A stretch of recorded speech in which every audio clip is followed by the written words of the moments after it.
A roda do tempo gira e eras vêm e vão, deixando memórias que se transformam em lendas. As lendas desvanecem em mitos e até o mito já está há muito esquecido quando a era que o viu nascer retorna. Em uma era, chamada por alguns de a Terceira Era, uma era ainda por vir, uma era há muito passada, um vento se ergueu nas montanhas da névoa. O vento não era o início. O girar da roda não tem inícios nem fins, mas era um início.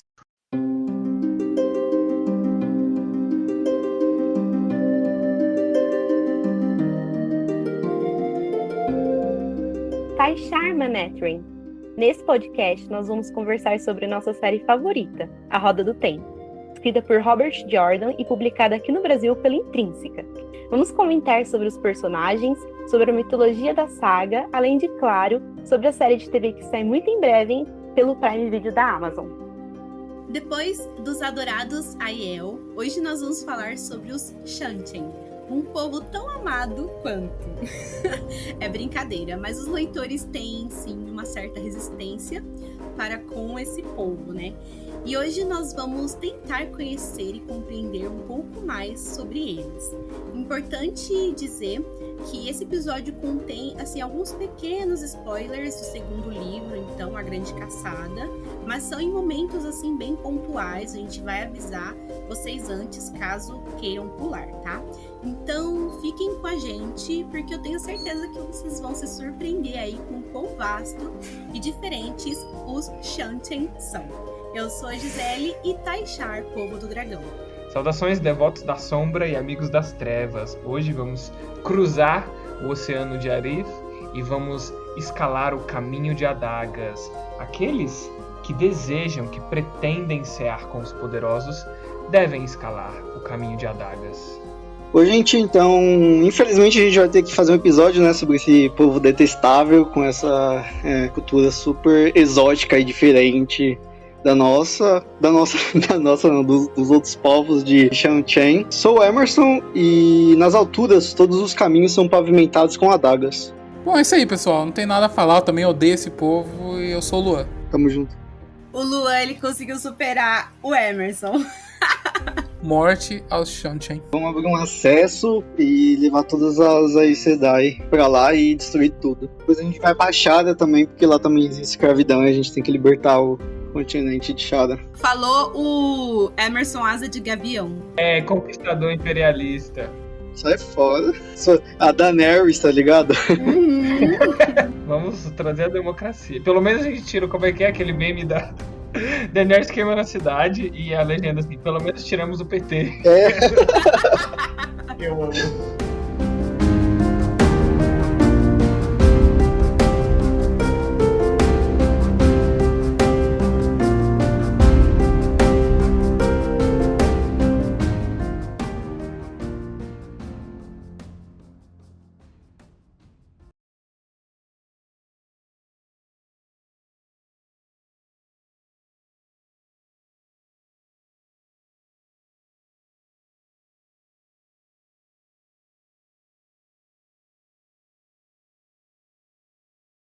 A história do continente de Shanchen é tão vasta quanto o território deles e apresenta uma trajetória política, social e mágica bastante diferente do resto do mundo, principalmente por conta da enorme distância do Oceano de Arif que separa Shanchen do continente em que se passa a nossa saga. Claro, o planeta é redondo, né? Então, em teoria, a distância pelo outro lado é bem menor, mas aparentemente ninguém no universo da saga pensou nisso ainda. Ninguém parece ter consciência disso, pelo menos aí no nosso conhecimento.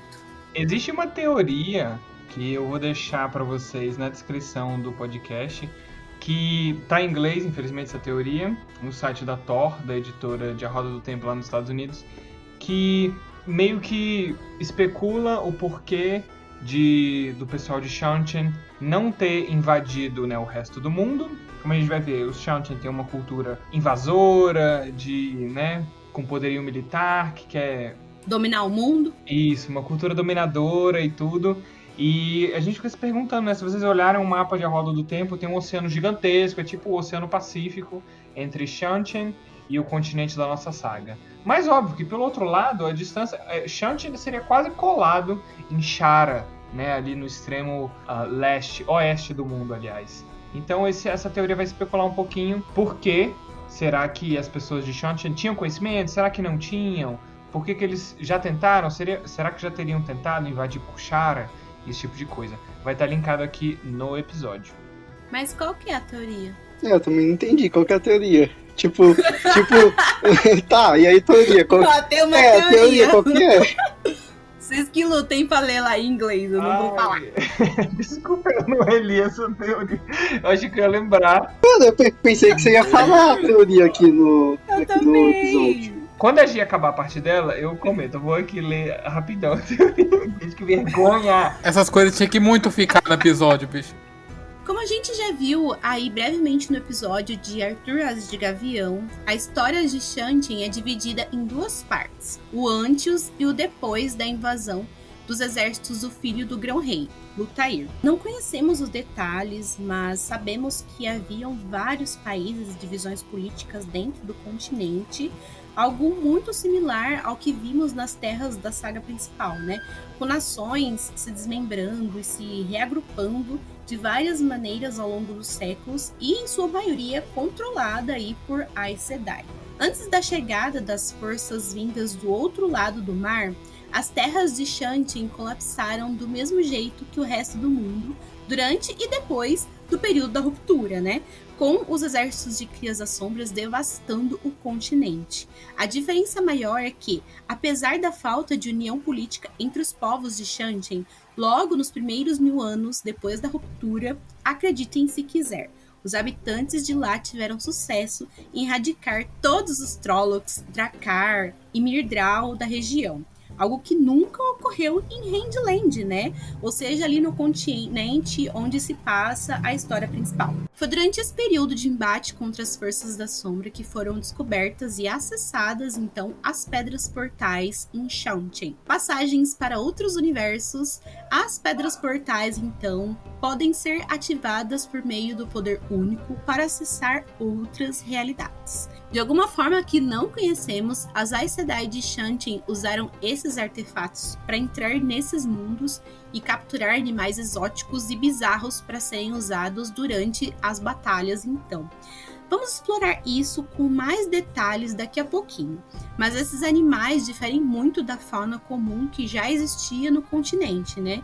E seu uso ofereceu uma enorme vantagem nas batalhas contra as Crias da Sombra. Vamos imaginar assim, peguem um mapinha aí de A Roda do Tempo, a gente tem Shantian aqui na esquerda e o nosso continente da saga principal aqui à direita, né? E tem um enorme oceano de Arith no meio, né? Acho que deve ser, se não do mesmo tamanho, maior do que o Oceano Pacífico aqui na Terra. E aí tem gente que especula, mas, né, o planeta é redondo, por que será que eles não invadiram o continente principal? Ou por que será que não havia trocas comerciais com o continente principal da nossa saga?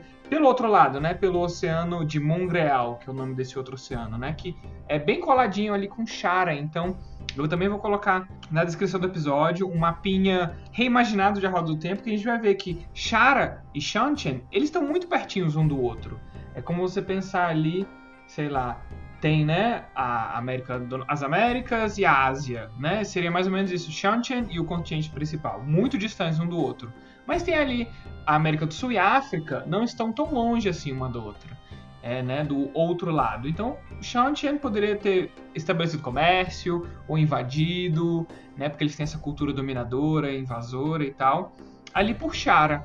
Mas tem uma teoria que eu também vou linkar aqui na descrição, que especula que existem duas possibilidades, né, para Shantian não ter usado essa, digamos, segunda rota aí para ou invadir ou estabelecer comércio, né? Primeiro que Shara é uma nação super fechada e com um poderio do poder único muito alto, e é uma nação unificada, diferente de Shantian. Então, imaginando aí, antes da invasão do Lutair, que os Shantian poderiam ter tentado invadir Shara, só que Shara por serem unificados, por terem um poderio mágico muito forte, terem repelido os Shantian de volta. Ou também, essa possibilidade poderia ter sido ao contrário. Shara poderia ter se fechado ao mundo depois de uma tentativa de invasão de Shantian. Então, tem essa possibilidade de que Shantian poderia ter feito contato com Shara, mas eles os repeliram, botaram eles de volta no lugar deles. A outra possibilidade, que a pessoa que teoriza diz que ser mais provável, é que depois da invasão dos exércitos do filho do Asa de Gavião, Shantian teria, né, depois da conquista e tudo mais, Shantian teria ficado muito focada no leste, né, de onde vieram os exércitos do Lutair, porque eles têm essa ideia de retornar para retomar as terras do Arthur Asa de Gavião. Então eles teriam ficado completamente focados a leste e não a oeste. Então a passagem ali para Shara, eles não teriam nem vontade de explorar esse lado, e teriam ficado realmente focados no Oceano de Aris em direção a leste, e não terem muito ligado em direção a oeste, né? Então seriam mais ou menos essas duas possibilidades que essa pessoa teoriza. É bem legal, eu gosto dessas teorias relacionadas à geografia, é um negócio super mínimo, super não importante, mas eu acho divertido. Eu prefiro a primeira teoria. Eu gostei mais dela porque eu acho que faz muito sentido, sabe? Eles quererem invadir pelo lugar que é mais fácil, entendeu? Não é porque o lugar ele é mais perto que ele é mais fácil de se invadir, né? É um lugar ali super fechadinho, super unificado. Então compensa você dar a volta ali numa distância enorme, mas você sabe que a possibilidade de você conseguir invadir ali, dominar aquele local é mais certeira, né? Então, eu curti essas teorias e prefiro acreditar que é a primeira. Tem uma outra teoria, que é eles sabem que Shara também é uma sociedade escravagista, igual eles falaram, não, mano, nossos parceiros, por que a gente vai encher o saco deles, tá ligado? Já viu a Espanha invadindo a Itália, ou invadindo, sei lá, Portugal, ou a Inglaterra? Não, são tudo igual, a mesma coisa, mano, mesma coisa. É por isso que eles não encheram o saco. Eles se reconhecem, né? Eu acho que Shara, eles não eram tão fechados, porque eles faziam comércio com os Aiel e tal, né? Mas os exércitos de Arthur Asa de Gavião já tentaram, né? Tipo, ir pra Shara e tiveram vários navios queimados e tal. Talvez essa história tenha se espalhado. Não sei exatamente, mas eu acho que passaram muito tempo tentando unificar, né? O império de Changchun e não conseguiram. Quer dizer, conseguiram, mas demoraram muito tempo. Então acho que eles não tiveram muito, tipo, não era o foco deles. O foco deles era unificar o continente, né? Sobre o imperador, sobre o monarca, e depois retomar as terras pai, né, do Ludair e tal. Talvez eles nem soubessem também que existia, tipo, Shara, outros lugares além do continente principal, da Roda do Tempo. Eu gosto também do fato de Shantian, o pessoal de lá, mesmo antes da invasão do Lutair, eu sou muito interessado pela história pré-conquista, então a gente tem pouquíssimos relatos, acho que o Jordan não pensou muito nesse tempo pré-conquista, porque também não tem muita relação com o continente principal, né, com a nossa saga principal. E a gente diz aqui, continente, a gente sabe que o continente é Randland, Deserto Aiel e Shara, tudo isso é um continente.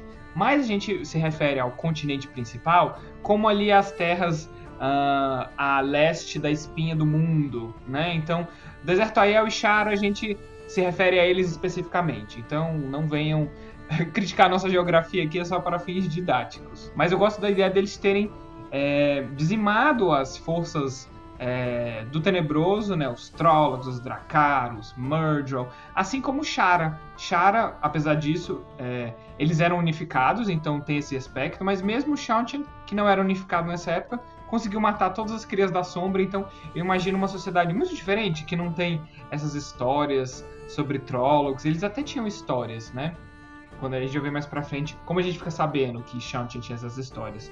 Mas são muito mais, tem um caráter muito mais de mito e historinha pra boi dormir do que no continente principal, né? Que apesar dos Trollocs estarem meio escondidos, né? Ainda paira ali, tem um certo medo, um certo receio, mas em Shantian eles realmente estavam erradicados, sei lá, eram os dinossauros, digamos assim.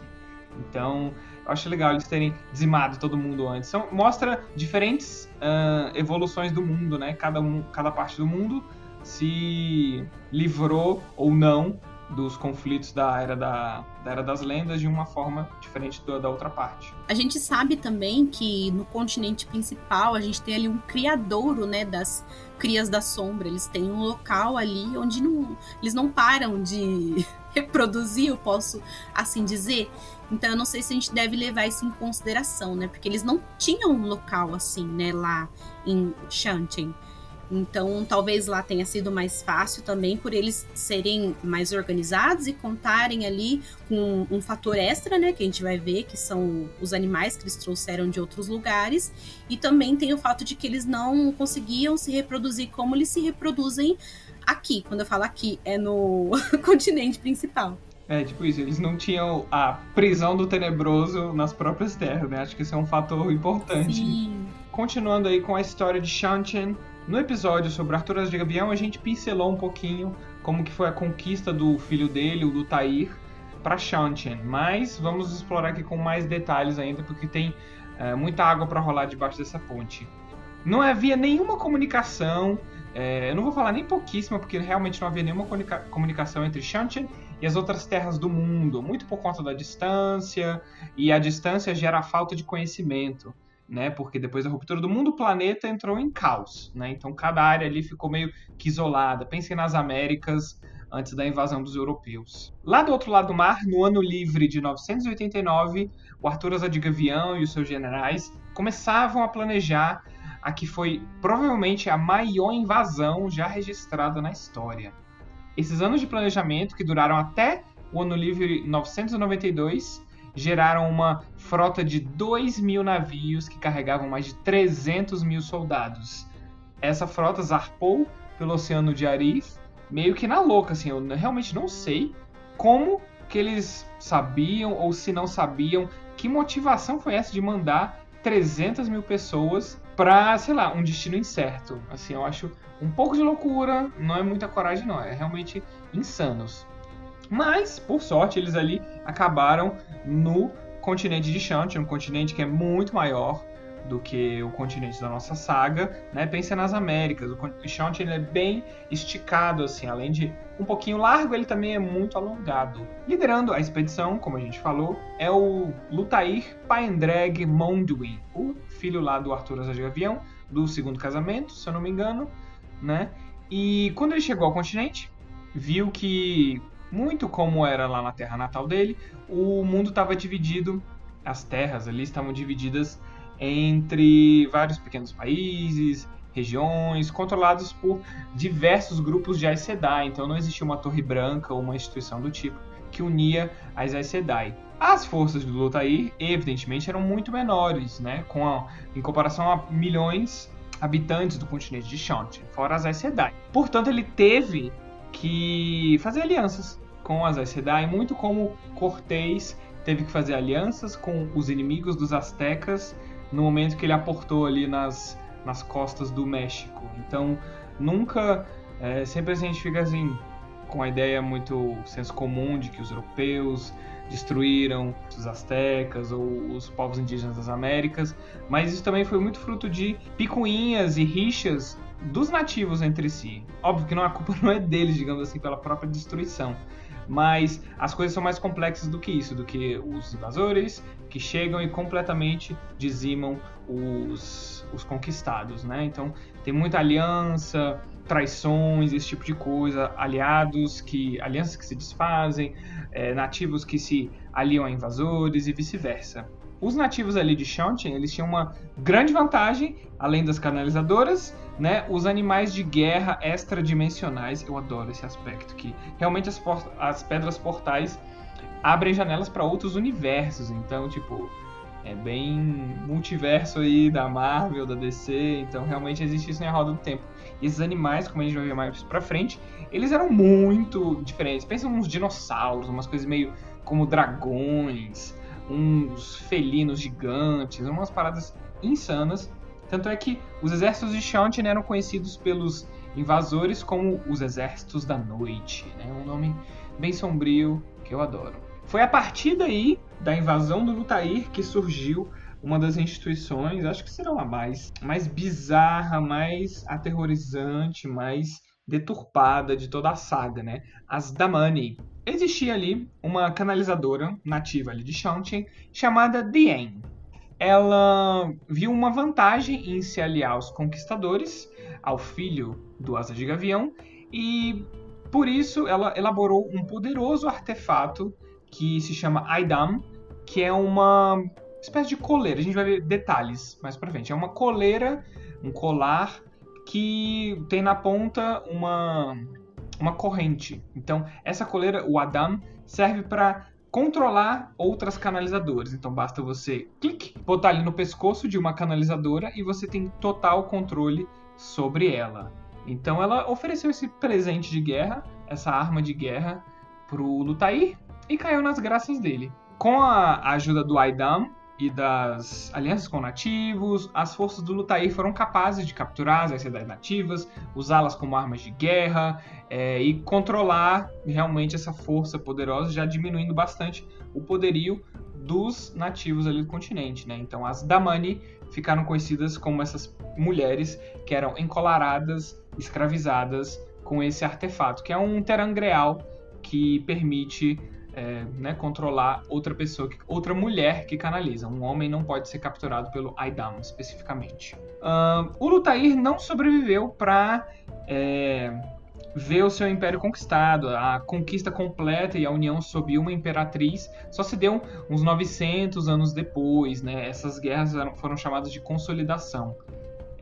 Devido, obviamente, ao tamanho do continente e às diversas facções poderosas que dominavam as terras dali. Lutair se declarou o primeiro imperador ali daquele novo sistema, e até hoje a família real, a família imperial de Shanchen, diz descender da sua linhagem. A famosa força de elite da família imperial dos Shanchen, a Guarda da Morte, nasceu ali no leito de morte do Lutair, jurando proteger os descendentes. Os guerreiros mais ferozes juraram proteger os descendentes do Lutair por toda a eternidade.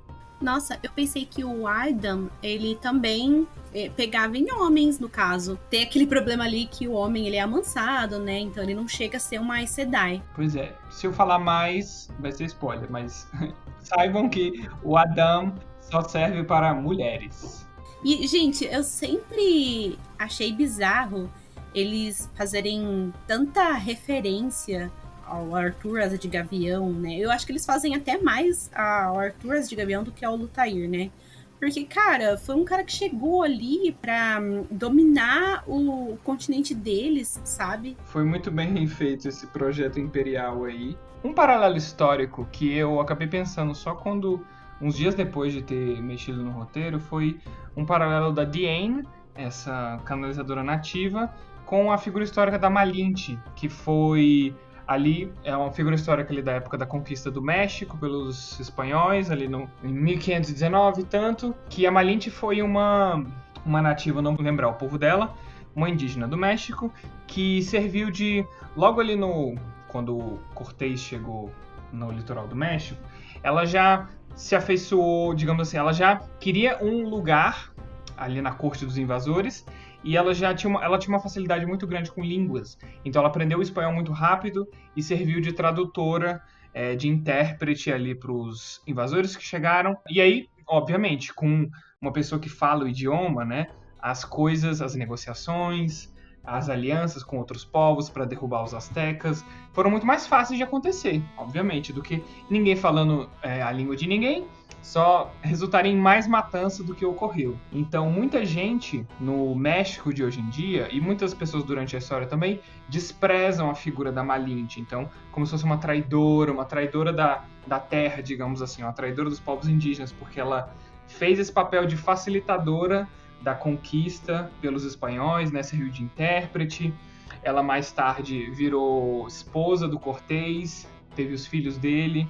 Então, muita gente olha com muito ódio por essa figura histórica, né? Então, pensei exatamente como foi a Diane, uma canalizadora nativa que serviu ali, a criação dela serviu para fomentar e multiplicar e potencializar o poder de conquista do Lutair. E mais pra frente, a Diane foi ela mesma encolarada, então Eu acho que as pessoas não lembram muito mais dela, nunca vi ela mencionada nos livros, com muita ênfase, mas ela provou do próprio veneno, digamos assim. Ela não foi, sei lá, julgada pela história, mas foi julgada ali mesmo, né? O tiro saiu pela culatra.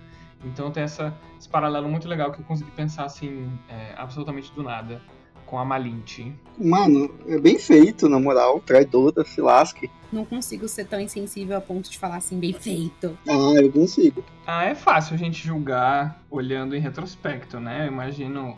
A Malinte, ela não sabia que as ações dela não iam facilitar uma das maiores matanças da história da humanidade.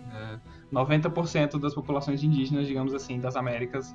Óbvio que ela não causou todas, né? Mas em retrospecto é fácil de julgar, mas eu também entendo que, contextos, né, galera? As pessoas não sabiam de onde vinham aquelas pessoas, tanto os espanhóis, tanto como os invasores lá do Lutair. Então, cuidado aí com os anacronismos. Agora vamos dar uma olhadinha em como ficou essa bagunça, como que ficou essa casa da mãe Joana aí depois da conquista do Lutair, né? Vimos que se formou um grande império continental, né? Imagina assim, as Américas todas unificadas sob uma só imperatriz.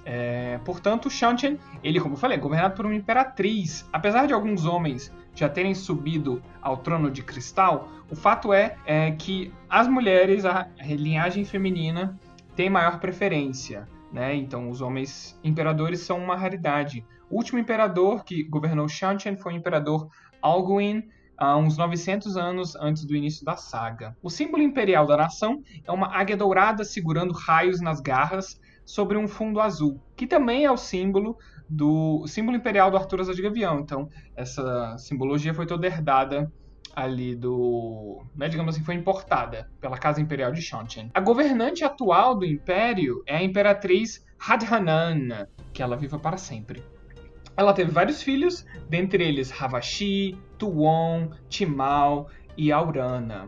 A gente vai ver mais um pouquinho para frente como que se dá a sucessão entre a sucessão da imperatriz, né? Não é necessariamente a linhagem do primogênito. A gente vai ver mais para frente como se dá isso. A nobreza do governo, pela maior parte da história de Seonchen, foi realmente só formada por aqueles que descendiam do Lutair. Mas, com o passar dos séculos, né, outras pessoas foram sendo elevadas ao sangue, né? O sangue é o termo que eles usam para designar os nobres, aqueles que formam a classe imperial ali dos Seonchen. A família imperial exerce, né, como um continente de um império imponente, né, dominador. A família imperial, então, exerce seu poder por meio de medo e intimidação, e o próprio assento de onde a imperatriz governa, o chamado Trono de Cristal, é um gigantesco terangreal que tem como propósito, né, o poderzinho do terangreal é causar um imenso sentimento de estarrecimento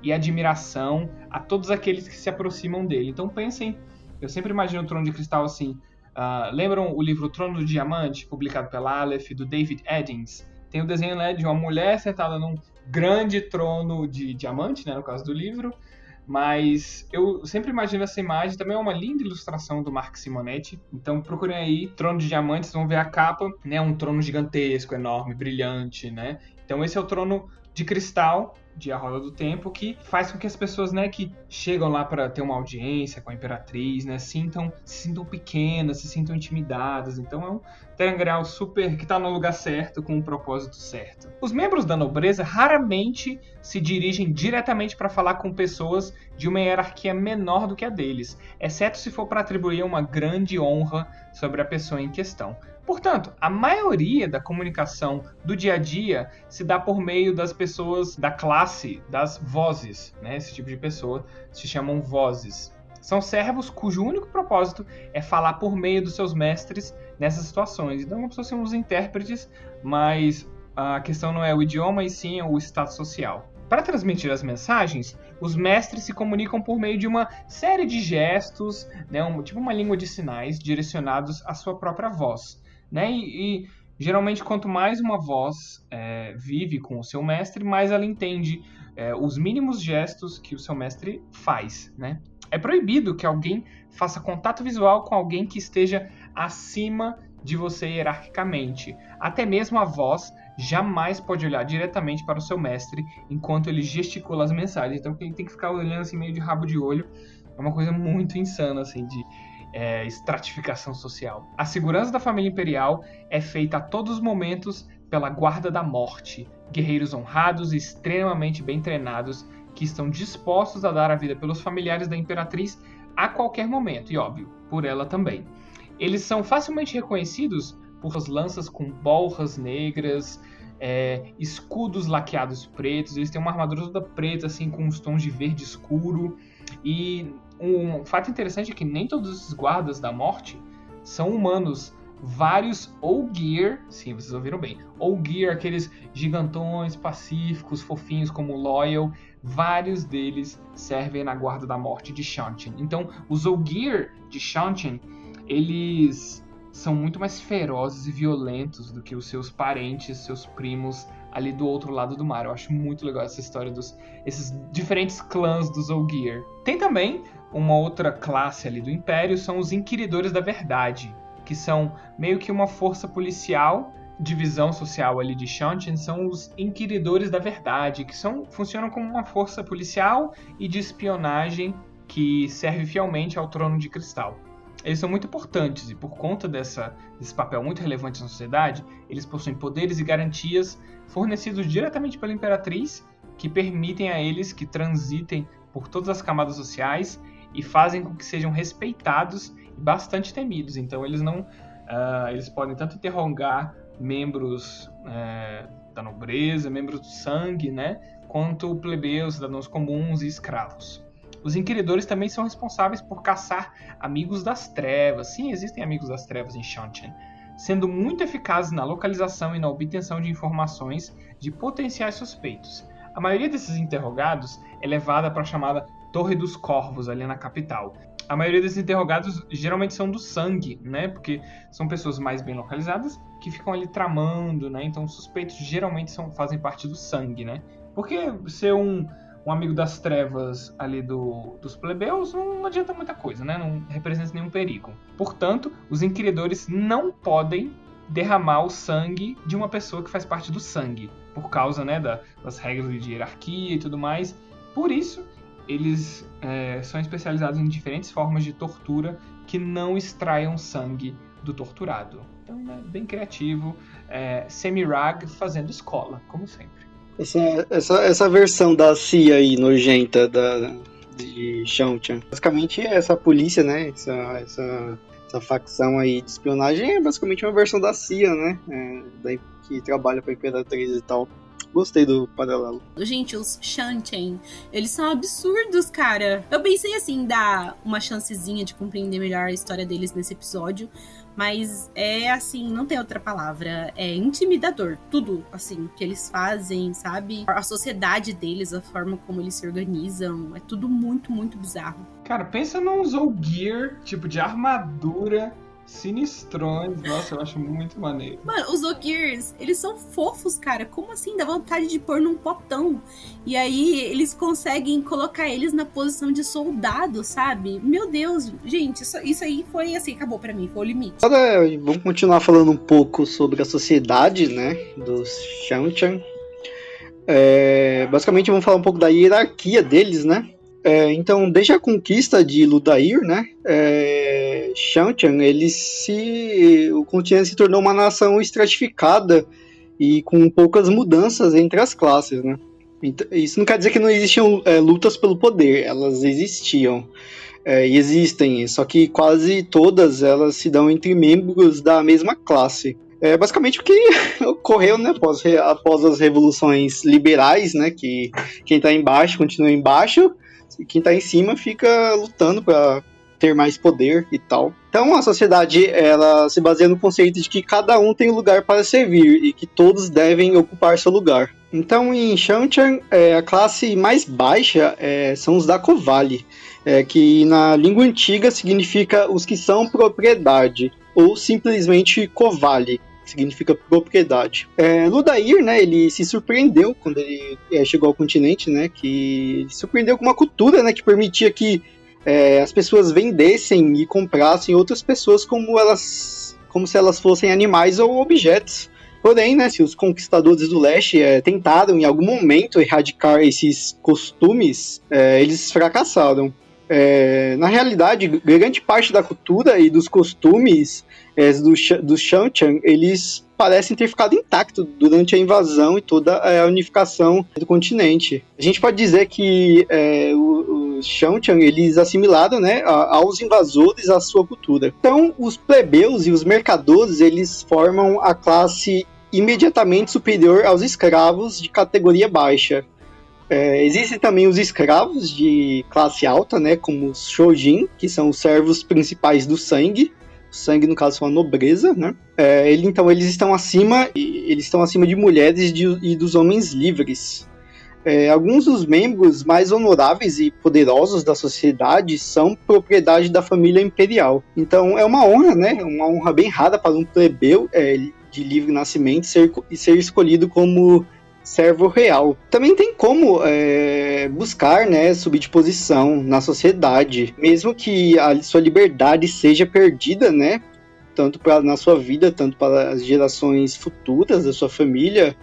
É considerado um preço baixo para subir de classe nessa sociedade. Então, como eu falei, né, a nobreza ela está na posição mais alta da sociedade, e são limitados aqueles que são do sangue, né, que são originalmente descendentes de Ludair, também dos membros do seu exército. A nobreza Shanchan, ele veio mudando, né, com o passar dos anos.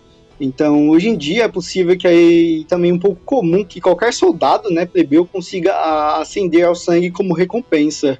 E os filhos desses soldados também serão membros do sangue. Como vimos, né, atualmente o Império é governado pela Imperatriz, né, a partir da Corte das Nove Luas, onde ela governa lá do seu lendário Trono de Cristal, conforme o Kalil falou. Ela é tida como descendente direta de Ludair Pendrag. Então a Imperatriz ela é monarca absoluta de todos e é considerada a encarnação do próprio Império. Diferente dos outros reinos, né, que a gente conhece, a sucessão não é ditada pelo sexo ou primogenitura, né? Então a Imperatriz ela escolhe entre os familiares mais próximos da casa real quem vai cair em suas graças, né? E os Shanchan, eles acreditam que tal conduta, quando tem êxito, demonstra força e dons de liderança. Então é por isso que as casas, né, elas disputam ferozmente para quem cai nas graças da Imperatriz, quem serão os mais queridos. E muitas vezes eles jogam bem sujo. Dá para fazer um paralelo bastante legal com o jogo das casas, né, que acontece no continente principal. Então eles vivem disputando entre si. Todas as lutas pelo poder, né, entre as regiões e governantes de Shanchan, pré-Ludair, eles se davam basicamente por rivais da classe dominante, como acontece atualmente também.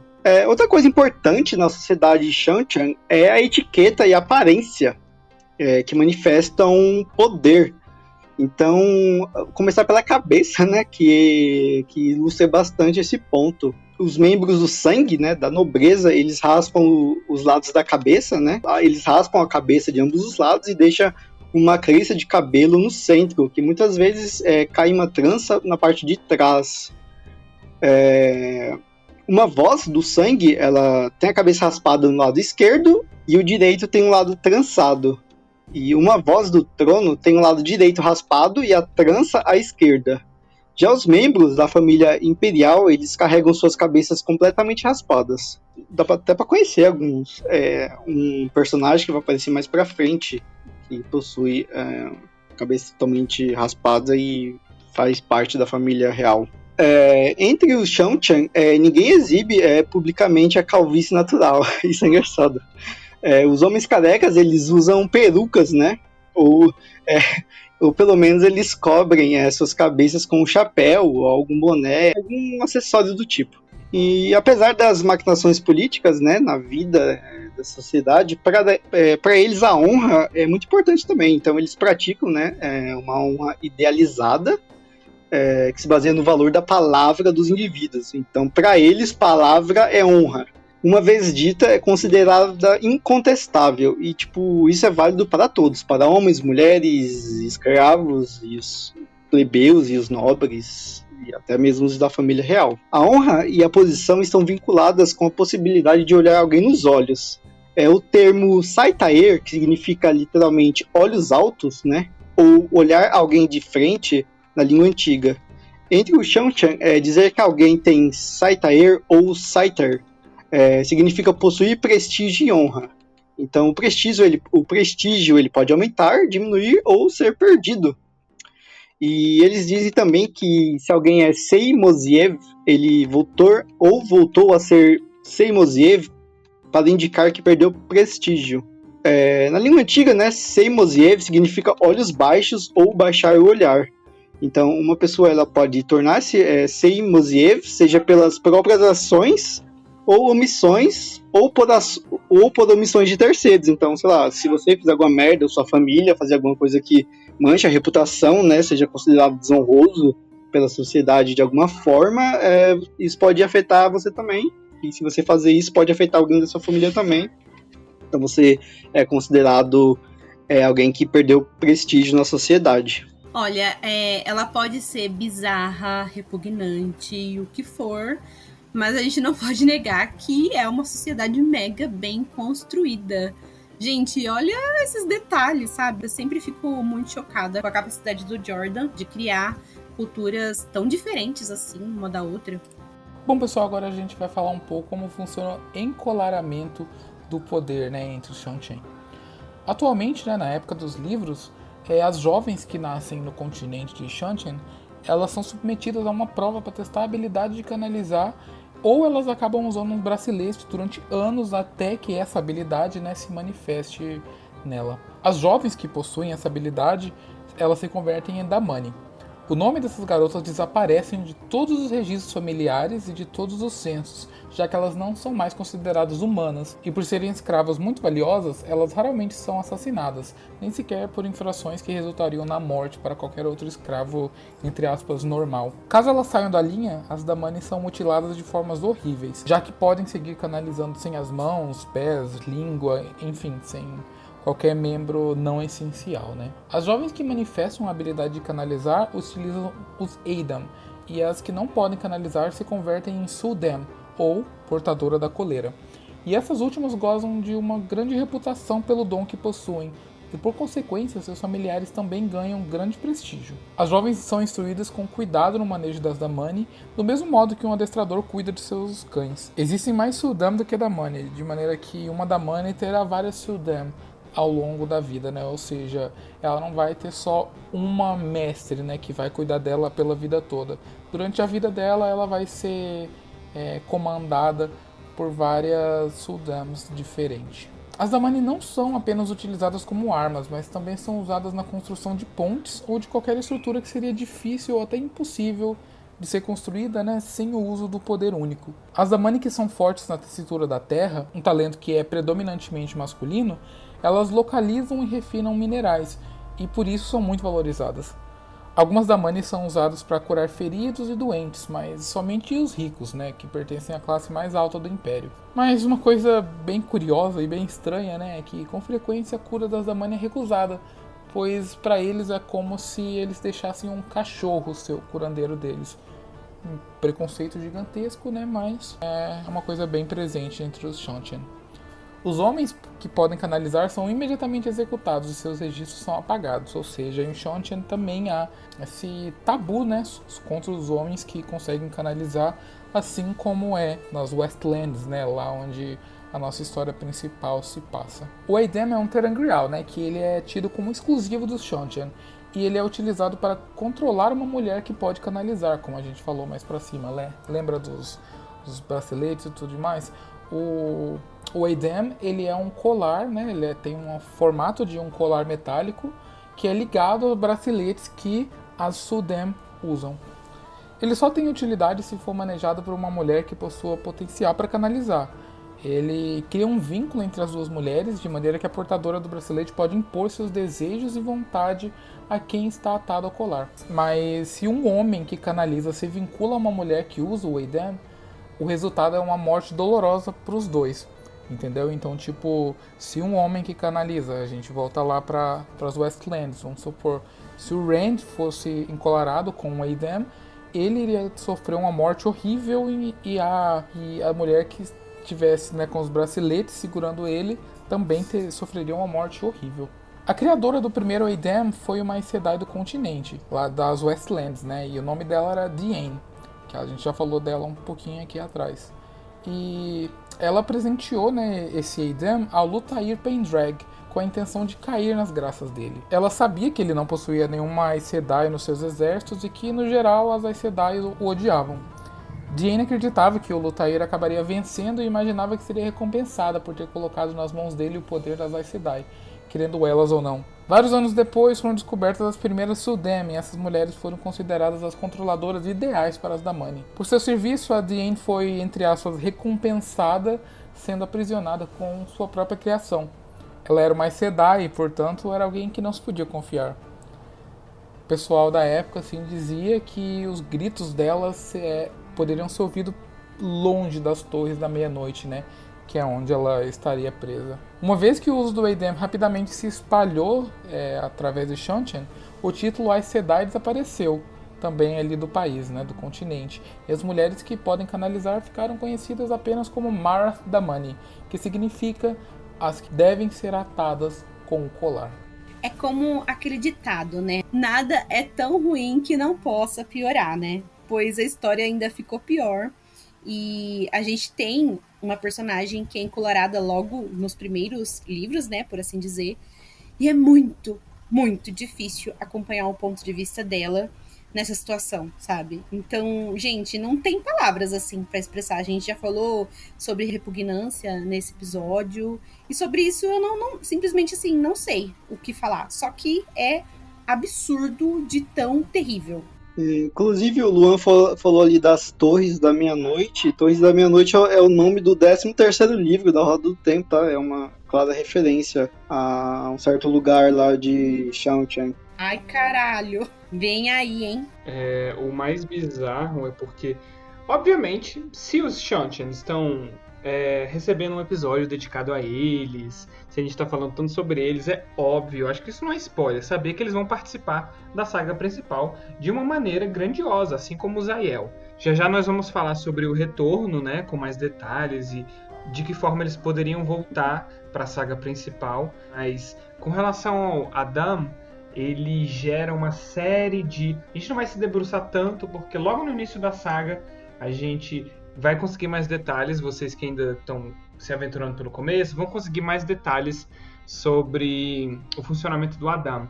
Mas ele causa, assim, por exemplo, uma pessoa que está encolarada, ela tem uma certa, digamos assim, ela não passa por uma lavagem cerebral, ela ainda é consciente e tudo, ela sabe que está numa situação de escravidão, que está sendo controlada, e ela, no começo, a pessoa ainda pode lutar contra a influência do Adam, mas quanto mais a pessoa luta contra as ordens, quanto mais a mulher luta contra as ordens da sua Sul'Dam, ela vai sentindo reações físicas, então enjoo, dores fortíssimas.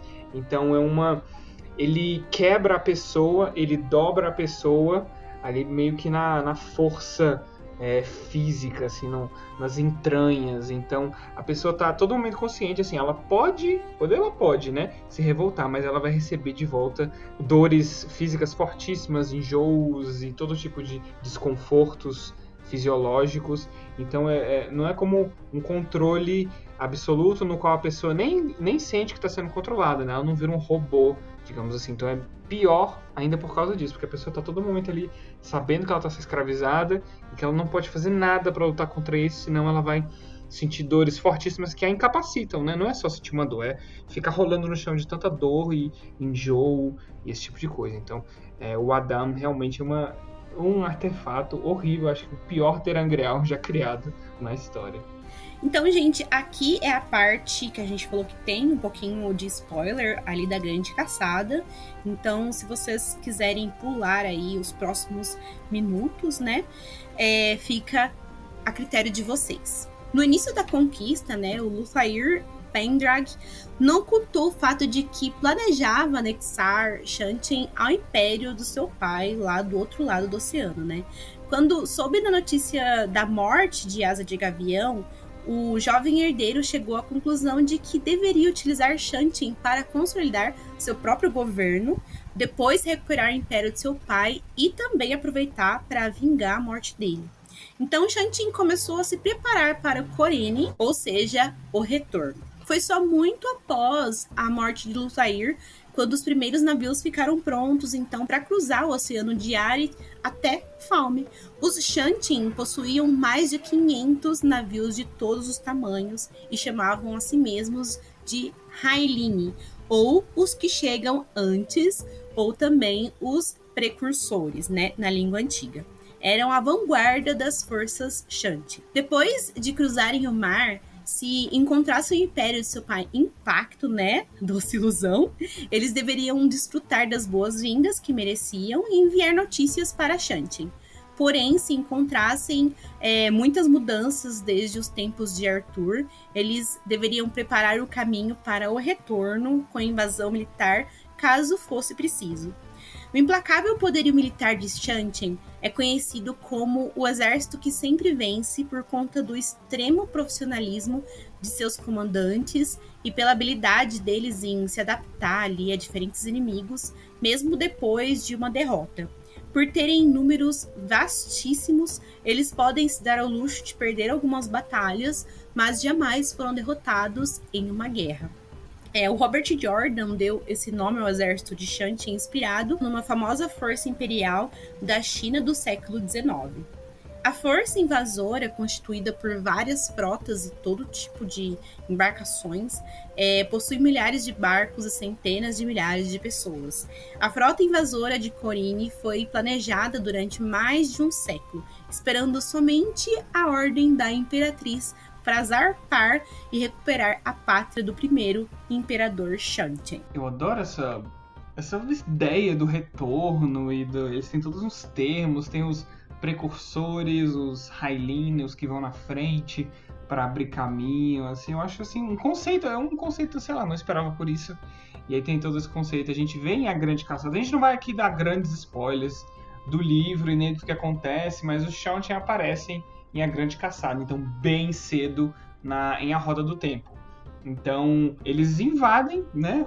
Acontece o retorno até as terras que outrora foram de Arthur Asa de Gavião, mas óbvio, milhares, acho que mais de milhares de anos, mais de 1000 anos já se passaram desde a morte do Arthur Asa de Gavião, então eles chegam no nosso continente, né, no continente da saga, achando que eles vão ser bem recebidos e tal, mas na verdade não, né?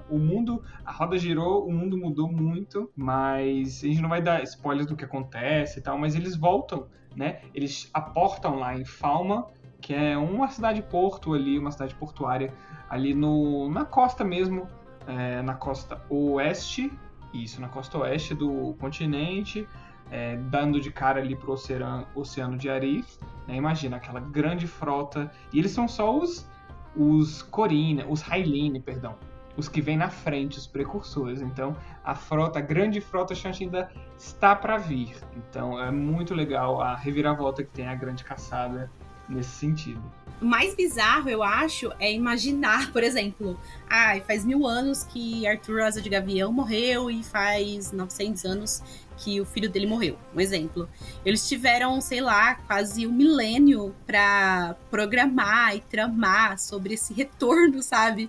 É muito tempo, foram gerações e mais gerações aí esquematizando esse retorno. Então, dá medo, né? Porque eles têm ali muita gente, né, disposto, o exército deles é gigante, tem muitos barcos, e dá medo quando você para pensar, assim, quanto tempo eles tiveram tramando uma opção, segunda opção, sabe, para tentar reconquistar ali outro continente. Meu, deixa quieto, sabe, vive sua vida aí, organiza seu continente, o que tem que ir pro outro lugar, sabe?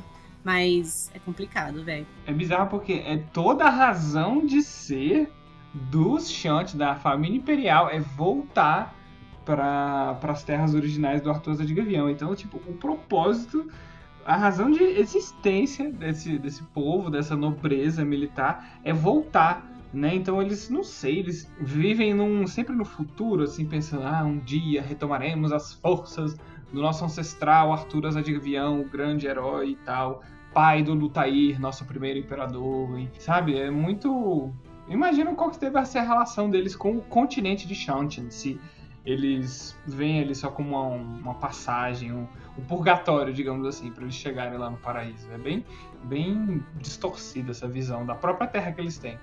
Acho engraçado, momento spoiler, a grande caçada agora. Acho engraçado, né, que tipo, quando a trombeta ela é soada, né, no final do segundo livro, o Arthur Asa de Gavião, além de, tipo, regaçar os mantos brancos, né, eles ainda destroem os exércitos, os exércitos de Shantian, sabe? Tipo, eu amo essa correlação que o Jordan fez, sabe?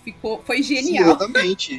Ainda destruiu todo o exército, toda a frota dele, sabe? Tipo, demora bastante pra eles... Demora um pouco pra eles voltarem novamente. Ele lutou, né, a favor de quem soou a trombeta pra ele. Mas, querendo ou não, foi ali uma correlação que o Jordan fez, sabe? O próprio Arthur Asa de Gavião foi colocado pra lutar contra eles. Então, não foi algo de escolha do Arthur, mas foi uma correlaçãozinha ali que o Jordan fez. Acredito que tenha sido uma cutucada. Sim, é uma ironia do destino, Sim. né? Ele foi... Exato, Eles voltaram achando, nós somos os herdeiros de Arthur de Gavião, e chegou Arthur de Gavião e tá na cara deles, assim. Mas fica nessa merda desse continente de vocês, vem encher o saco dos outros. 1000 anos depois, sai fora. A gente vai falar agora sobre a geografia e a fauna exótica de Shantian. Shantian é um continente imenso, né? Então esse continente conta com mais de 6.500 quilômetros de norte a sul e por volta de 2.500 quilômetros de leste a oeste. Gente, eu não sei o que geograficamente isso significa, mas deve ser bem grande. Então, para você ter uma ideia, né? O seu tamanho é igual às terras da saga principal, né? Então, o continente chamado de Handland, até o deserto Ael e Shara somados. Quê? Sério isso aqui? Tipo, Shantian é o continente principal, o deserto e Shara somados? Mentira, mano. Caralho, tá porra. É só olhar um mapa, assim, ele é só mais... Eu acho que no Frigir dos Ovos eles ficam iguais, assim, mas é que Shantian é mais alongadinho, tipo as Américas, assim. Meu Deus, é enorme, velho. Se brincar, ele é até um pouco maior. Porra. Mas é porque Shantian tem uns buracos no meio, assim, então ele não tem tanta terra. Então, a geografia, né, e os contornos dessa grande massa de terra não são tão conhecidos pelos povos ocidentais, né, do outro lado do mar. Já que Shantian tem uma política isolacionista bem forte. Nem mesmo o povo do mar se arrisca a cruzar o Oceano de Arif para explorar regiões além, porque os oceanos são bem extensos, né, e quase vazios de ilhas, até onde se sabe. Tem uma ilha lá que acho que é Tremalkin, é isso? Ali, mas não é muito bem no meio, fica mais próximo do continente da saga principal. Tremalkin ele é bem coladinho, assim, não fica nem no meio, assim. Uhum. Então, Gisele, na verdade, essa foto que você mandou no grupo, eu acho que ela não é fiel ao mapa que tá no livro branco lá, entendeu? Eu acho que não é muito fiel. Nossa, Tremalkin é pertinho, cara. Eu nem sabia que Tremalkin era de Shantian. Eu vou mandar aqui no grupo a foto que um blogueiro, que ele é muito bom e profissional, que ele faz mapas de vários universos de fantasia. Uhum. E aí ele fez um mapinha da Roda do Tempo, tudo em escala. Ai, que massa. Com os dados do livro. Eu acho que essa informação é exagerada, porque, tipo assim, Shara parece ser, tipo, enorme, bem maior que o continente principal, sabe? Tipo, olha a escala aí. Shantian é bem sinistro. Esse mapa é uma qualidade incrível, então. Nossa, esse aqui dá pra ver que fica bem mais longe. Nossa, olha a Tremalkin, gente. Olha pertinho. Coladinha. Tem umas ilhas aí do povo do mar, bem no meio, assim, quase no meio, digamos assim. Vocês estão vendo aqui, ó, do lado de Shara tem o Oceano Morenal. E, em teoria, né, se você fecha o globo, ele é coladinho, Shara é coladinho com o Shantian. Dá pra É perceber. daí que vem a teoria, por que eles não invadiram pelo outro lado, né? Então, no extremo norte de Shantian, existe também uma cadeia de montanhas chamadas Montanhas de Dun.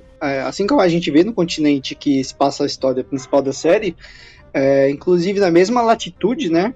O que faz com que se especule que essas montanhas elas sigam em linha reta, né? E elas circulam em todo o globo pela parte norte. Como se fosse nosso Polo Norte. Então ela estabelece, né, a praga está presente em todos os continentes ao norte, né, e correndo por baixo do oceano. Teoria, se a gente fosse lá andando. A região da praga, em Xantian, foi chamada de praga menor, né, pelos membros do exército de Asa Gavião, se for comparar com a grande praga perto de Xiaogu. Mas o Xantian, eles chamam apenas de praga, né? Isso deve-se à eficiência dos nativos em eliminar a maior parte das crias da sombra do continente. Portanto, os monstros que vivem por lá são poucos numerosos e não representam uma ameaça significativa. A praga menor é tipo Emerson. É uma praguinha. Porra, a Gisele é melhor que eu, velho. Ele tava doido pra fazer essa piadinha. Então, se a gente dá uma olhada, né, no mapa de Xantian, a gente dá para reparar, né, que o continente tem uma geografia bem particular. Então, não é um continente tipo igual o da saga principal, que do lado tem o deserto Aiel, preenchido por terras, assim. Não tem tipo não é quebrado, não tem ilhas, entendeu? Já Xantian é assim, é um continente cheio de ilhas, né? Ilhas e mini oceanos, né? Na área interna que cruza sua parte territorial, né? E divide em várias regiões, parecendo que a massa de terra foi rasgada. Provavelmente isso é reflexo, né? Dos efeitos da ruptura do mundo, né? Quando os canalizadores masculinos ensandecidos eles remudaram o formato das terras do planeta. A capital de Xantian fica na cidade de Xandar, que aqui fica localizada ao norte do continente, entre duas nascentes de rios, né, ao sul pé de uma cadeia de montanhas. Nessa cidade que a gente encontra, né, a corte das 9 luas e o trono de cristal, onde a imperatriz governa. A Torre dos Corvos, onde o centro de interrogação dos inquiridores da verdade, também fica em Xandar. Uma despedida comum entre Xantian é o ditado nos encontramos em Xandar algum dia, que dizem ser uma cidade extremamente segura. Cara, deve ser segura mesmo, a capital do Império, né? Tipo, imagina se não fosse segura. E ainda nem fica, tipo, exatamente numa costa. Eu pensei que você ia falar a capital do inferno. Exatamente. Não, é realmente a capital do inferno. Outra cidade relevante no continente é Infaral, que fica mais ao norte, né? Fica mais ao norte de Xandar, e é a 6ª maior cidade de Xantian. É lá onde ficam as Torres da Meia-Noite. Eu falei anteriormente, né, que é o nome do 13º livro da Roda do Tempo. Não se sabe exatamente, né, para que essas torres servem. Porém é dito que Deain, né, aquela criadora do Adão, que ela foi encolarada, né, e presa nas Torres da Meia-Noite, onde seus gritos fizeram o local estremecer. Eu acho bastante interessante como é o continente de Xantian, como ele é enorme, muito maior que os outros conhecidos, né? E como ele é cruzado, várias ilhas, ele é cruzado pelo oceano, não é só terra. Eu acho que se fosse, tipo, pra viver num continente, assim, um país, eu preferia morar num continente que fosse assim, sabe? Tipo, mais banhado pelo mar, tivesse mais praias, mais costas, do que num continente praticamente formado territorialmente por terra, sabe? Sem ter, sei lá, nem um marzinho cruzando assim. Imagina você viajar de uma ponta pra outra pra pegar uma praia, é muito chato. Tipo o Kalil morando em Brasília, tá ligado? Tem que viajar várias horas de avião pra pegar uma praia. Me respeita, não é... Quem disse que é prioridade da minha vida praia, tá bom? Calma, garoto. Mas sim, eu gostaria de morar perto da praia. Não é prioridade, né? Mas você gostaria. Então, aproveitando que a gente tá falando sobre geografia, será que existiu uma Pangeia aí, de repente, antes da ruptura? Porque se você olhar assim pro mapinha, principalmente aquele que a gente compartilhou aqui entre nós no grupo tal, pode até ser que tenha sido, né? Porque a gente tem ali, por exemplo, a praga maior, a gente tem a praga menor, a gente tem o Monte do Dragão que se estende ali de um continente até o outro, e dá pra ver que ele meio que se encaixa. E eu lembro que na Era das Lendas não se ouvia falar em Xantian, né?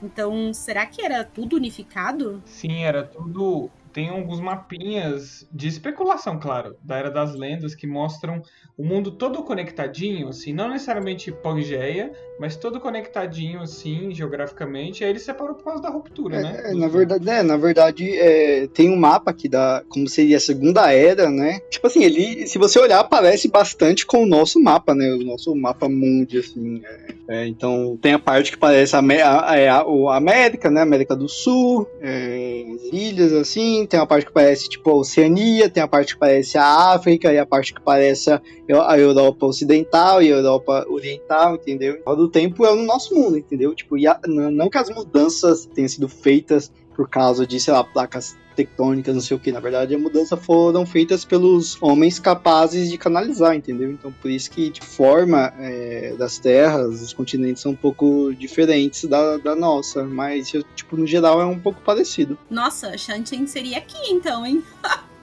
Ai, que horror. Shanti é em São Paulo, deve ser. Ai, nossa. Não, Shanti é Estados Unidos, pô. Não. A Praga é Estados Unidos, né? Exatamente, a Praga é Estados Unidos, morte a eles. Eles são, o povo dos Estados Unidos é as crias da sombra. Inclusive, tenta deixar esse blog que você disponibilizou, esse mapinha pra gente, na descrição do episódio. Vou deixar sim. Porque vai ser legal o pessoal ter uma noção, porque a gente tá falando aqui, né, e eles não vão ver. Eu vou linkar, já tá bem na minha cabecinha, eu vou deixar no roteiro, inclusive, o link do mapinha e o link da teoria, esses dois. Agora, saindo um pouquinho das características geográficas, tá tipo uma aula de geografia sobre o Shanti. Vamos falar um pouquinho sobre a fauna exótica que nós encontramos em Shanti, porque não é deles realmente, eles encontraram, as Aes Sedai encontraram esses bichos através das pedras portais, nas outras dimensões. E esses animais são muito característicos de Shanti. Eles foram capturados nessas outras realidades, não se sabe se foi de mais de uma ou se todos vieram da mesma. E elas são bem assustadoras à primeira vista, né? Como a gente viu, os militares, as pessoas que invadiram Shanti, né, no exército do Ultair, chamavam o exército dos nativos de Shanti de exércitos da noite, né? Porque eram tão bizarras as criaturas. As forças imperiais de Shanti se aproveitaram desses animais para usá-los em batalha, assim. Então eles realmente escolheram os animais mais assustadores e mais poderosos dessas outras dimensões para usar em batalhas, né? Imagino que eles tenham importado só os digamos assim, os alto nível. Aqueles que montam essas bestas fantásticas são chamadas de Morat, que na língua antiga significa aquele que maneja, e os treinadores de Der Morat, ou somente Der, que significa especialista ou mestre. Alguns dos animais usados, a gente vai botar também um link para imagens, porque são muito divertidinhas, tem algumas ilustrações bem antiguinhas desses animais que saíram naquele livro branco, livro de compêndio branco, que são... Muita gente não gosta das imagens, eu acho no mínimo fofas. O primeiro deles tem o Torma, que é uma espécie de lagarto do tamanho de um cavalo, com 6 dedos nas patas, 3 olhos, e é a fera mais inteligente desse grupo. É usado muito como montaria, tipo um cavalo mesmo, só que reptiliano, digamos assim, e é muito ágil, ele é mais ágil ainda do que um cavalo, se cansa menos e tem a capacidade de rastrear pessoas. Então, sei lá, um cavalo misturado com um lagarto, com uma fera, assim, ele tem dentões, então é um cavalo sinistrão. É legal que ele deve ser, tipo, além de mais ágil, ele deve conseguir escalar, tipo, sei lá, sabe, tipo... terrenos mais montanhosos, sabe? Deve ser, tipo, bem muito, muito útil em qualquer tipo de território, sei lá. Bicho, ele aparece no segundo livro, gente. Vocês vão ver que o pessoal até fica, meu Deus, que bicho escroto é esse. O Haken, ele é parecido com um réptil voador cinzento, mas de forma alguma ele é como um dragão. Tem inteligência como a de um cavalo e tem corpo e pescoço alongados, né? Sendo que extremamente veloz quando está voando. E é em grande parte usado por batedores e mensageiros no campo de batalha, sendo pilotado por mulheres e homens de baixa estatura. Vai, Khalil, faz a sua piadinha. Aquelas, tô zoando. Mas esse aqui, ele poderia muito bem, sei lá, as Aes Sedai, através da Pedra Portal, encontraram o período Jurássico e, sei lá, levaram apesar de que ele tem asa, sei lá, que bicho bizarro, mas parece um dinossauro. Parece um pterodáctilo, sei lá como é que se fala, sabe? Mas ele tem uma cara de dragão, assim, só que ele é bem pequenininho, por isso a gente vai ver o primo dele em poucos instantes. Ele é bem pequenininho, então é só realmente pra homens da estatura do Emerson ou mulheres Seu cu. Ele não consegue se conter. Seguindo aí, além do Raken, a gente tem o Torhaken, que é um priminho maior, mais robustão do Haken. Ele tem, além de ser maior, ele tem uma pele marrom e ele é bem mais resistente, ele consegue carregar mais peso e voar por muito mais tempo. Então ele realmente já vira uma fera de batalha, enquanto o Haken só servia mesmo para carregar mensagens, por verificar o território mais à frente, né? O Torhaken, ele já ia para batalha, ele carregava um piloto, geralmente, né? Um Morat, um Der Morat, e carregava às vezes também uma Damani e a sua Suldam. Então imagina assim, uma Aes Sedai voadora voando em um pterodátilo, sabe, jogando bolas de fogo. Então é realmente sinistrão. Imagina os exércitos enfrentando um Torhaken carregando uma Damani, assim, especializada em tessituras de destruição e chegando voando, assim, numa velocidade maneira. Realmente é uma bela vista. Cara, mas pra carregar 3 pessoas ele deve ser, tipo, enorme mesmo, sabe? E o último desses bichos estranhos de outras dimensões, né? É o Lopar, né? Que ele possui uma aparência de gorila, né? Misturado com um urso sem pelos, tipo Khalil. Como diz o próprio Khalil, dia da caça e dia do caçador. Exatamente. Ai, sofri, tudo bem. Esses animais, eles são musculosos e eles servem como guarda-costas de nobres e crianças, né? E, tipo, eles também são eficientes em batalha. Eles andam em 4 patas, né? Então eles são quadrúpedes. E eles têm 3 olhos também, tipo aquele primeiro que a gente falou, que é o Torm. Ele tem tipo um aspecto meio de uma coloração como se fosse de um sapo também, sabe? Meio bizarro. Ele parece um pouco com um sapo. Anda como se fosse um urso. As pernas de trás, tipo, são meio esticadas, sabe? Como de um sapo também, que dá aqueles super saltos. Então, talvez dê pra usar ele também como cavalo, sabe? Sei lá. Como montaria ou pra levar carga, não sei. Ele parece ser maior do que um Torm, entendeu? O Torm, ele parece ser mais ágil. Isso aqui ele parece ser um pouco mais lerdo, mas ele parece que dá saltos maiores. Enfim, é tão bizarro quanto os outros. Então é isso, gente. Espero que vocês tenham gostado desse episódio e não tenham desistido aí logo no início, depois de saber que seria sobre os Shanchen. Apesar, assim, dos temas meio pesados, das bizarrices e absurdos aí desse povo, eles realmente são importantes para a série, né, como a gente disse, e vai ser muito interessante vocês terem um maior conhecimento sobre eles. E contem aí pra gente o que vocês acharam sobre as histórias dos Shanchen. A gente sente muita falta do feedback de vocês, né? Contem também pra gente quais são os episódios favoritos de vocês até agora, quais que vocês querem que a gente faça, né? E como esse episódio é mais curtinho, a gente vai compartilhar agora as nossas leituras atuais, né? Começando por mim, eu que finalizei O Olho do Mundo essa semana, né? Estou aí numa releitura. Amanhã acontece a primeira live do Tecendo a Roda. Eu tô falando amanhã porque a gente tá gravando esse episódio no dia 30, né? Então, no dia 31, a gente vai fazer aí a live de discussão do Olho do Mundo lá no canal da Tamires, do Redesenhando Sonhos. Se você não sabe sobre o que é esse projeto, né? Sobre o que eu tô falando, eu falei um pouquinho sobre ele no episódio passado.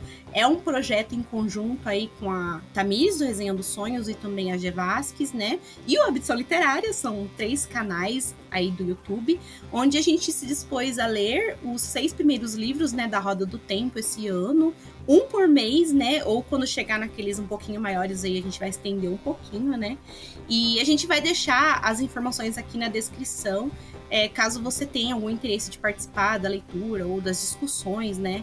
Eu acho que enquanto você assistir esse episódio, a gente já vai estar lendo A Grande Caçada. E hoje eu pretendo começar a ler, gente, o Leopardo Negro, Lobo Vermelho, uma das maiores apostas aí da editora Intrínseca, que tá voltando a lançar livros de fantasia, né? Amém! Inclusive, a gente teve aí o 7º livro finalmente anunciado para este ano, da Roda do Tempo. Nossa, a gente nem comemorou, né? A gente nem gritou aqui por 5 minutos no podcast. Gente, vai ter livro novo! Finalmente! Nossa série tá vivona! Sim, Sim, gente, nossa, esse momento é todo nosso. Então, assim, a gente vai ser muito feliz por esse tempo que vem aí, porque eu acredito que em breve vai chegar teaser, vai chegar muita coisa pra deixar a gente animado, e vai vir o 7º livro. Então tem muitas coisas aí pra gente esperar.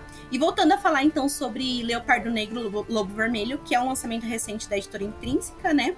É uma das maiores apostas também da editora. Espero que venda, que vá muito bem também, pra editora continuar aí se dedicando a livros de fantasia, né? E essa em especial é uma fantasia inspirada nas histórias e nos folclores da África. Então tô bastante ansiosa pra iniciar essa leitura. Nossa, Gi, você recebeu de parceria esse livro? Foi? Já tem ele? Recebi! Comprei na pré-venda, eu tô esperando chegar. Assim que ele chegar, eu vou começar. Nossa, Eu vou começar hoje. Eu tô nem começando nenhum livro, assim, só tô nos quadrinhos pra guardar espaço pra ele.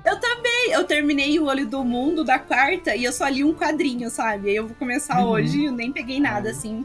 E ele é grandão, né? Tem quase 800 páginas, Sim, então hoje eu já começo. O primeiro livro de uma trilogia, inclusive. Sim. Trilogia Dark Star. Não sei como é que eles Eu não traduziram sei aqui. se os outros já foram lançados lá. Só Não. lançado o primeiro ainda? Só tem o primeiro, o segundo tá com um título só anunciado. Mas acho que não tem previsão ainda de sair. Tá demorando um pouquinho. Demorando assim, né? Não tá tão rápido assim, um livro por ano, digamos assim. É difícil mesmo, né? Mas é compreensível. Total. E eu acabei, como eu falei, não estou lendo. Eu estou só relendo ainda na minha releitura de La Belle Sauvage, o primeiro livro do Livro das Sombras, trilogia equivalente de His Dark Materials, de Fronteiras do Universo, né? Tô relendo bem na maciota, assim, não estou com muito tempo. Mas acabei de terminar essa semana a leitura de Hyperion, uma ficção científica fudidona que a Aleph ia lançar alguns anos atrás, mas deu pra trás porque estava naquela época de crise da editora. Não sei se eles ainda pensam em relançar no futuro. Relançar não, em lançar no futuro, até porque eles estão ganhando uma grana preta aí com Duna. Vão ganhar também ainda quando o filme sair. Então, por favor, Aleph, lance Hyperion, naquelas ficções científicas que inovam na forma, mas também são gostosas de ler e te deixam perturbado no final. Vale muito a pena. E amanhã eu acho que eu vou começar Akira 2, né? Aquele quadrinho de ficção científica, o volume 2 de 6. E é mais ou menos isso. E tô esperando aí Leopardo Negro, Lobo Vermelho. Muitíssimo ansioso. Eu vi que esse autor, que vocês querem ler, né, esse livro aí que é Leopardo Negro, Lobo Vermelho, ele já tem um livro publicado aqui no Brasil, né, que é uma breve história de 7 assassinatos, né, não sabia que era dele também. Também lançado pela Intrínseca. Eu abandonei feiamente, assim, tava muito bom, mas ele é muito... A escrita do Marlon James é muito, assim, modernista, digamos assim, então é cheia de pirações e não é muito linear, então eu dei uma abandonada nesse livro, mas vale a pena. Inclusive esse livro tá R$20, cara. Tem mais 700 páginas, velho. Como é que você fala algum breve assassinato com 700 páginas? É que são breves 7 histórias, entendeu? É tipo breve vezes 7. Nossa senhora. Eu também quero ler esse livro aí de fantasia que vai sair, que saiu, né, que a Gisele vai começar a ler. O Calil também vai. Só que eu vou esperar eles lerem primeiro, porque... Enfim, né? Então, eu tô lendo no momento alguns livros, mas acho que o principal eu tô lendo The Golden Fool, que é o segundo livro da trilogia de Tawny Man, da Robin Hobb, né? Esses livros eles fazem parte de uma série de 16 livros, né? Então são 16 livros divididos em 4 trilogias e uma tetralogia, que se chama The Realm of the Elderlings, ou em português que é o Reino dos Antigos, né? Que foi a primeira trilogia, que é Saga do Assassino, foi publicado pela Leia, e o primeiro, né, dos navios também, que é a segunda trilogia, que é Os Mercadores de Navios Vivos, né, Navio Arcano, o primeiro livro foi publicado, mas aí a Leia eles abandonaram. The Golden Fool, né, continuou, o Fitz novamente aparece, o Fitz, o Bobo, o Olhos de Noite, né, o Night Eyes, e vários personagens, né, da primeira trilogia eles estão de volta. E, cara, essa série de 16 livros, principalmente com Fitz voltando, tipo, essa série da Robin Hobb é uma das minhas favoritas, tem muito potencial pra, se tornar a minha série favorita, junto com A Rota do Tempo, sabe? É uma série muitíssimo bem escrita, pra quem já leu Robin Hobb sabe, como a narrativa dela é incrível, sabe? Os livros não são, tão épicos, assim, A Roda do Tempo, Stormlight, sabe? É uma narrativa mais pessoal, sabe? Tem fantasia, tem magia, tem politicagem, tem casas, sabe? Mas ela tem uma narrativa mais pessoal, ela tem um modo de construção de história mais sutil, sabe? A narrativa dela é bem poética, bem melancólica, assim. Então, eu tô gostando bastante. Tô amando, na verdade, sabe? Tipo, tô lendo devagar os livros, porque são livros um pouco grandes. Mas é tão gostoso de ler que, tipo, não importa de ler só um pouquinho por dia. Às vezes, chega na segunda metade do livro, eu leio bastante. E as coisas começam a acontecer, sabe? Então, não dá vontade de parar de ler. E é isso. Leiam Robin Hood, se vocês puderem, que é incrível. O primeiro livro, né, da trilogia, né, O Aprendiz de Assassino, foi republicado pela editora Suma. Tá numa capa diferente, uma capa azul, assim, bem charmosa e tal. Então leiam se vocês puderem, e Robin Hood é a rainha da fantasia, da alta fantasia. Então, gente, o Luan, ele teve aí alguns probleminhas técnicos e não conseguiu voltar, e eu já vou finalizar o episódio. Então é isso, espero muito que vocês tenham gostado, né? Não se esqueçam de deixar o seu feedback, nos sigam também nas redes sociais, onde a gente tá sempre postando ali as novidades da série, né? Todos os links estão então aqui na descrição do episódio, se vocês quiserem seguir, tem Instagram, Twitter, Facebook, e é isso. Então, gente, Taishar, Povo do Dragão. Tchau, gente! Tchau!